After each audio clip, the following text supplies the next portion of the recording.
ओम श्री हनुमते नमः। नमस्कार दोस्तों, आपका हमारे यूट्यूब चैनल धार्मिक कथाएं और कहानियां में स्वागत है। आज मंगलवार के दिन सुनिए हनुमान जी की व्रत कथा। व्यास जी ने कहा, एक बार नैमिषारण्य तीर्थ में 80,000 मुनि एकत्र होकर पुराणों के ज्ञाता श्री सूत जी से पूछने लगे, हे महामुनि, आपने हमें अनेक पुराणों की कथाएं सुनाई हैं।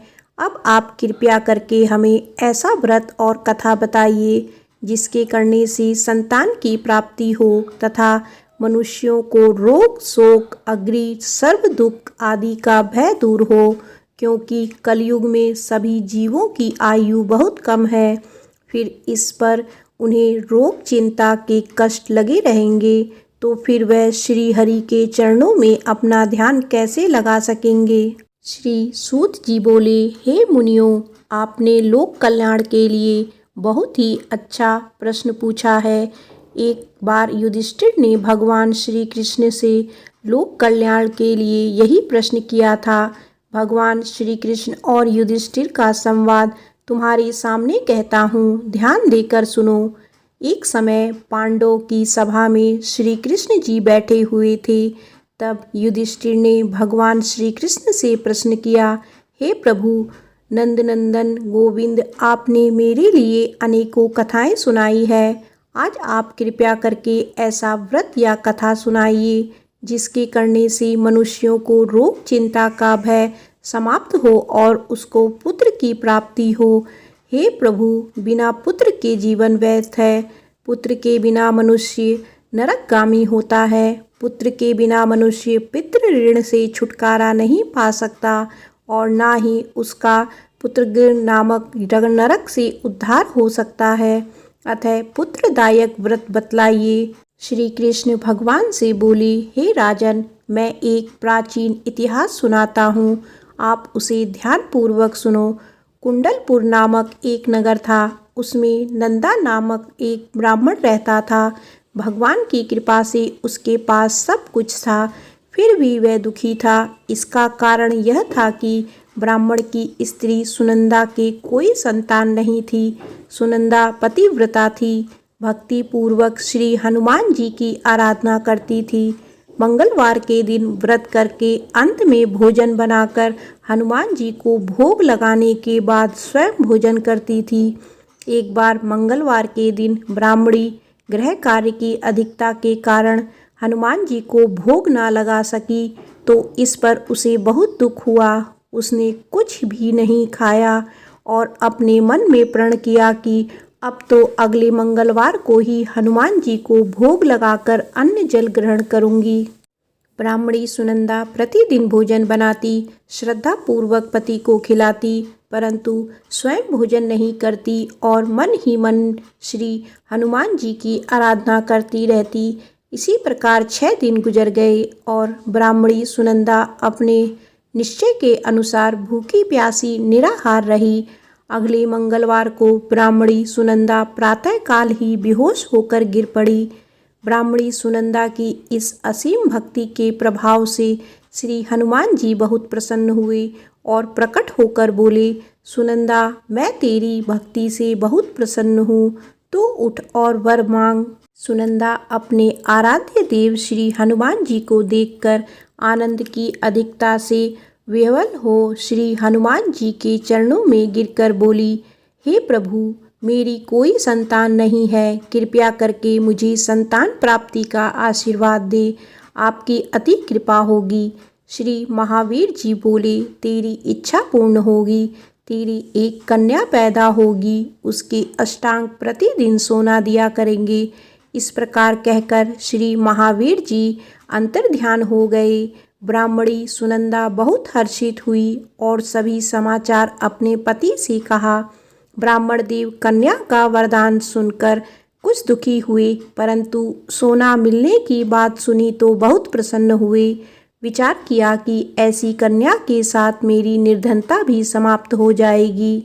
श्री हनुमान जी की कृपा से वह ब्राह्मणी गर्भवती हुई और 10वें महीने में उसे बहुत ही सुंदर पुत्री प्राप्त हुई। यह बच्ची अपने पिता के घर में ठीक उसी तरह बढ़ने लगी जिस प्रकार शुक्ल पक्ष का चंद्रमा बढ़ता है। 10वें दिन ब्राह्मण ने उस बालिका का नामकरण संस्कार कराया। उसके कुल पुरोहित ने उस बालिका का नाम रत्नावली रखा, क्योंकि यह कन्या सोना प्रदान किया करती थी। इस कन्या ने पूर्व जन्म में बड़े विधि विधान से मंगल देव का व्रत किया था। रत्नावली का अष्टांग बहुत सा सोना देता था। उस सोने से नंदा ब्राह्मण बहुत ही धनवान हो गया। अब ब्राह्मणी भी बहुत अभिमान करने लगी। समय बीतता रहा। अब रत्नावली 10 वर्ष की हो चुकी थी। एक दिन जब नंदा ब्राह्मण प्रसन्नचित्त था, तब सुनंदा ने अपने पति से कहा, मेरी पुत्री रत्नावली विवाह के योग्य हो गई है, अतः आप कोई सुंदर तथा योग्य वर देखकर इसका विवाह कर दें। यह सुन ब्राह्मण बोला, अभी तो रत्नावली बहुत छोटी है। तब ब्राह्मणी बोली, शास्त्रों की आज्ञा है कि कन्या 8वें वर्ष में गौरी, 9 वर्ष में राहिणी, 10वें वर्ष में कन्या, इसके पश्चात रजस्वला हो जाती है। गौरी के दान से पाताल लोक की प्राप्ति होती है, राहिणी के दान से वैकुंठ लोक की प्राप्ति होती है, कन्या के दान से इंद्रलोक में सुखों की प्राप्ति होती है। अगर हे पतिदेव रजस्वला का दान किया जाता है तो घोर नरक की प्राप्ति होती है। इस पर ब्राह्मण बोला, अभी तो रत्नावली मात्र 10 ही वर्ष की है और मैंने तो 16-16 साल की कन्याओं के विवाह कराए हैं, अभी जल्दी क्या है। तब ब्राह्मणी सुनंदा बोली, आपको तो लोभ अधिक हो गया है लगता है। शास्त्रों में कहा गया है कि माता पिता और बड़ा भाई रजस्वला कन्या को देखते हैं तो वो अवश्य ही नरकगामी होते हैं।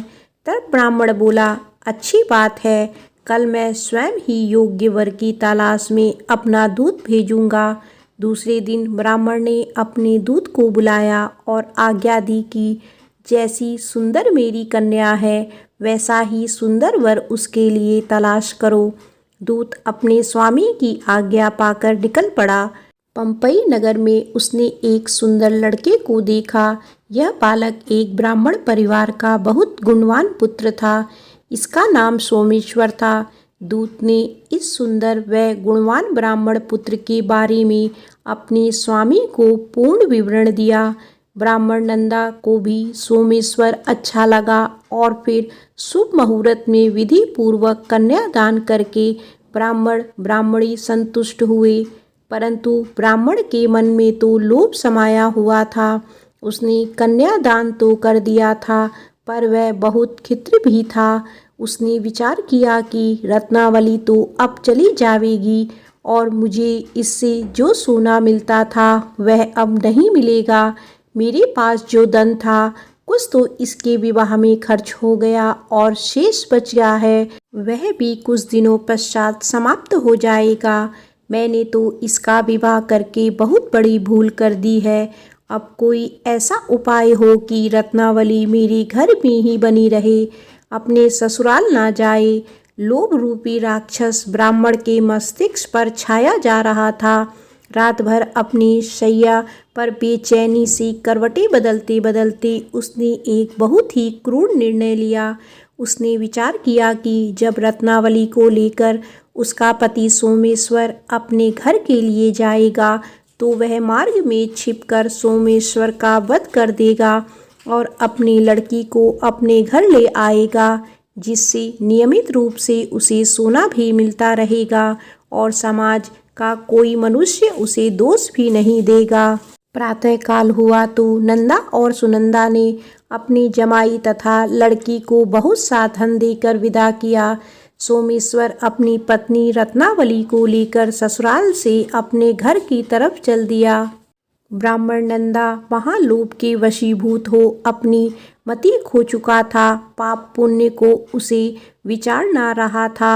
अपने भयानक व क्रूर निर्णय को कार्य रूप देने के लिए उसने अपने दूत को मार्ग में अपने जमाई का वध करने के लिए भेज दिया था, ताकि रत्नावली से प्राप्त होने वाला सोना उसे हमेशा मिलता रहे। और वो कभी निर्धन ना हो।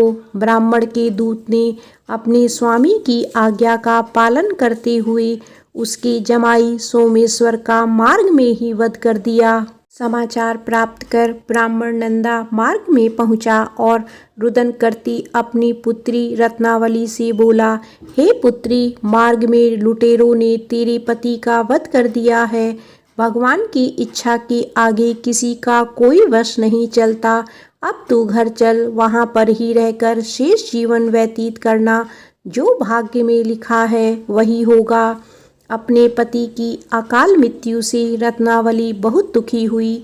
करुणा क्रंदन व रुदन करते हुए अपने पिता से बोली, हे पिताजी, इस संसार में जिस स्त्री का पति नहीं है उसका जीना व्यर्थ है। मैं अपने पति के साथ ही अपने शरीर को जला दूंगी और सती होकर अपने इस जन्म को, माता पिता के नाम को तथा सास ससुर के यश को सार्थक करूंगी। ब्राह्मण नंदा अपनी पुत्री रत्नावली के वचनों को सुनकर बहुत दुखी हुआ। विचार करने लगा, मैंने व्यर्थ ही जमाई वध का पाप अपने सिर ले लिया। रत्नावली तो उसके पीछे अपने प्राण तक देने को तैयार है। मेरा तो दोनों तरफ से मरण हो गया। धन तो अब नहीं मिलेगा। जमाई वध के पाप के फलस्वरूप यम यातना भी भुगतनी पड़ेगी। यह सोचकर वह बहुत दुखी हुआ। सोमेश्वर की चिता बनाई गई। रत्नावली सती होने की इच्छा से अपने पति का सिर अपनी गोदी में रखकर चिता में बैठ गई। जैसे ही सोमेश्वर की चिता को अग्नि जलाई गई, वैसे ही प्रसन्न हो मंगलदेव वहां प्रकट हुए और बोले, हे रत्नावली, मैं तेरे पति भक्ति से बहुत प्रसन्न हूँ, तू वर मांग। रत्नावली ने अपने पति का जीवन दान मांगा। तब मंगलदेव बोले, रत्नावली, तेरा पति अजर अमर है, यह महान विद्वान भी होगा और इसके अतिरिक्त तेरी जो इच्छा हो वर मांग। तब रत्नावली बोली, हे ग्रहों के स्वामी, यदि आप मुझ पर प्रसन्न हैं तो मुझे वरदान दीजिए कि जो मनुष्य मंगलवार के दिन प्रातःकाल लाल पुष्प लाल चंदन से पूजा करके आपका स्मरण करे, उसको रोग व्याधि ना हो, स्वजनों का कभी वियोग ना हो, सर्प अग्नि तथा शत्रुओं का भय ना हो। जो स्त्री मंगलवार का व्रत करे वह कभी विधवा ना हो। मंगलदेव तथा अस्तु कहकर अंतर्ध्यान हो गए। सोमेश्वर मंगलदेव की कृपा से जीवित हो उठा। रत्नावली अपने पति को पुनः प्राप्त कर बहुत प्रसन्न हुई और मंगलदेव का व्रत प्रत्येक मंगलवार को करके व्रतराज और मंगलदेव की कृपा से इस लोक में सुख ऐश्वर्य को भोगते हुए अंत में अपने पति के साथ स्वर्ग लोक को गई। प्रेम से बोलो पवन पुत्र हनुमान की जय। आइए सुनते हैं मंगलवार व्रत की दूसरी कथा। केशव दत्त नाम का एक ब्राह्मण था जो अपनी पत्नी अंजनी के साथ ऋषिनगर गांव में खुशी से रहता था। गांव के सभी लोग ब्राह्मण परिवार का बहुत सम्मान करते थे। उसके पास खूब धन संपत्ति थी, लेकिन उसकी कोई संतान नहीं थी। इस कारण दोनों पति पत्नी दुखी थे। पुत्र प्राप्ति के लिए दोनों हनुमान जी की पूजा करने लगे। ब्राह्मण हर मंगलवार जंगल में हनुमान जी की पूजा करने के लिए जाता। पत्नी घर में ही महावीर का व्रत रखा करती थी। दोनों शाम को बजरंगबली को भोग लगाकर व्रत खोलते थे। ब्राह्मण और उसकी पत्नी को हनुमान जी की पूजा करते करते कई साल बीत गए, लेकिन उन्हें संतान नहीं हुई। एक समय आया जब ब्राह्मण निराश हो गया, परंतु उसने बजरंगबली पर विश्वास नहीं छोड़ा। दोनों पति पत्नी विधिवत व्रत रखते रहे। एक मंगलवार अंजलि हनुमान जी को भोग लगाना भूल गई और दिन ढलने के बाद खुद भी बिना भोजन किए सो गई।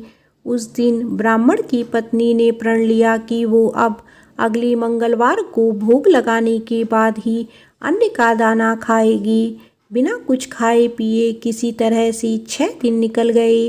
मंगलवार का दिन आया और कमजोरी के चलते वे बेहोश हो गई। हनुमान जी अंजलि की निष्ठा देखकर प्रसन्न हो गए। बेहोशी में ही ब्राह्मणी को हनुमान जी ने दर्शन दिए और कहा, पुत्री उठो, तुम हर मंगलवार पूरी निष्ठा के साथ मेरा व्रत करती हो। मैं तुम्हारी भक्ति से बहुत प्रसन्न हूँ। इस बात से खुश होकर मैं तुम्हारी मनोकामना पूरी करने का वरदान देता हूँ। तुम्हें पुत्र की प्राप्ति होगी जो तुम्हारा खूब ध्यान रखेगा। इतना कहकर बजरंगबली वहां से अंतर्ध्यान हो गए। तभी अंजलि उठी और भोजन तैयार करके उसने सबसे पहले हनुमान जी को भोग लगाया। इसके बाद खुद भी भोजन किया। केशव दत्त घर लौटा तो ब्राह्मणी ने उसे पूरी बात बताई। पुत्र वरदान की बात सुनकर ब्राह्मण को यकीन नहीं हुआ और वह अपनी पत्नी पर शक करने लगा। उसने अपनी पत्नी से बोला, तुम झूठ बोल रही हो, तुमने मेरे साथ धोखा किया है। कुछ समय बाद ब्राह्मण के घर एक सुंदर पुत्र का जन्म हुआ।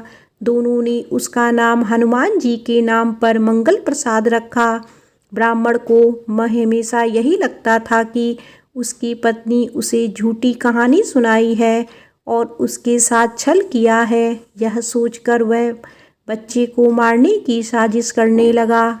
एक दिन मौका देखकर ब्राह्मण कुएं पर नहाते जाते समय बच्चे को अपने साथ ले गया। वहां उसने बच्चे को कुएं में फेंक दिया। ब्राह्मण के घर लौटने पर पत्नी ने उससे पूछा, मंगल कहाँ रह गया? वो भी तो आपके साथ गया था। पत्नी के सवाल सुनकर ब्राह्मण पहले थोड़ा घबराया और फिर बोला कि मंगल उसके साथ नहीं था। तभी पीछे से मंगल मुस्कुराते हुए सामने आया। यह देखकर ब्राह्मण दंग रह गया। केशव दत्त को रात को यह सोचकर नींद नहीं आई कि मंगलदास कैसे घर वापस आया। उसी रात बजरंगबली ने ब्राह्मण को सपने में दर्शन दिए। हनुमान जी ने कहा, मेरा प्रिय पुत्र, यह तुम दोनों का ही बेटा है। मैंने तुम्हारी और तुम्हारी पत्नी की भक्ति से खुश होकर तुम्हारी मनोकामना को पूरा किया था। अपने पुत्र मंगलदास को अपना लो और अपनी पवित्र स्त्री पर शक करना छोड़ दो। सुबह उठकर ब्राह्मण ने सबसे पहले अपने बेटे को गले लगाया, फिर अपनी पत्नी से माफ़ी मांगी। उसके बाद ब्राह्मण ने अपनी पत्नी को बताया कि वह किस तरह उस पर शक किया करता था और मंगलदास को अपना पुत्र नहीं मानता था। ब्राह्मण की पत्नी ने उसे माफ़ कर दिया और तीनों खुशी खुशी एक साथ रहने लगे। प्रेम से बोलो बजरंगबली की जय।